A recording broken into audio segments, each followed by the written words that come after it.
안녕하세요. 임승우 목사님의 묵상 시편 28편 제목 부르짖어도 주님이 침묵하실 때. 여호와여, 내가 주께 부르짖으오니 나의 반석이여, 내게 귀를 막지 마소서.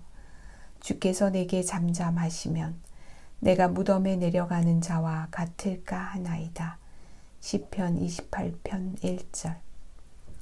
왜 침묵하실까?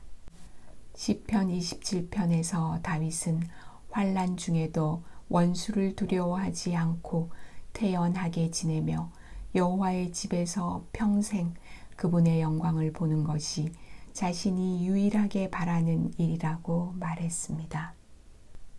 그런데 시편 28편에서 다윗은 주님의 침묵에 힘들어합니다.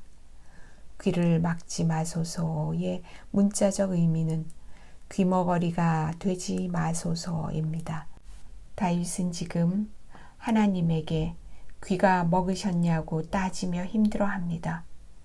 하나님의 영광이 거하는 지성소를 향해 부르짖어도 자기 간구를 듣지 않으신다고 하소연합니다. 하나님께서 어느 때는 은혜를 구하라 말씀하시고 어느 때는 침묵하시는 이유는 무엇일까요? 그런데 이와 같은 일들은 다윗뿐만 아니라 믿음의 사람들 가운데서 쉽게 볼 수 있는 일들입니다. 아브라함은 오랫동안 기도했지만 아들을 얻지 못했습니다. 하나님은 그의 기도를 외면하는 듯 보였습니다.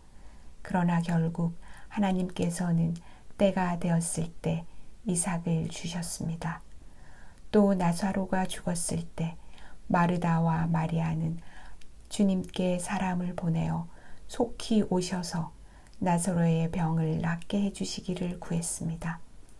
그러나 주님은 나사로가 죽어 그들에게 치유에 대한 어떤 기대도 없을 때까지 그들의 간청에 침묵하셨습니다. 그렇지만 예수님은 나사로가 죽어 장사 지낸 지 사흘이 지났을 때에 그를 무덤으로부터 불러내셨습니다.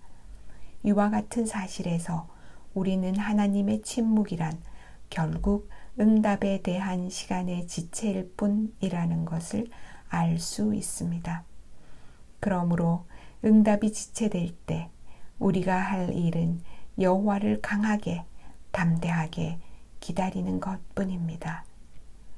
정말 들으셨는가? 8절에서 다윗은 여호와를 찬송하며 내 간구하는 소리를 들으심이로다 라고 말합니다. 그런데 들으심이로다의 시제는 완료형으로 이는 다윗이 미래에 이루어질 것을 이미 이루어진 것처럼 생각하여 말하고 있음을 보여줍니다. 다윗은 하나님의 침묵에 대해 바른 견해를 가지고 있었습니다. 그는 하나님의 침묵으로 인해 무덤에 내려가는 것 같은 절망 속에 있었지만 하나님께서 결코 자기의 기도를 거절하지 않으실 것을 확신했습니다. 그래서 그는 기도 응답이 지체되고 있을 때도 주님을 찬송할 수 있었습니다.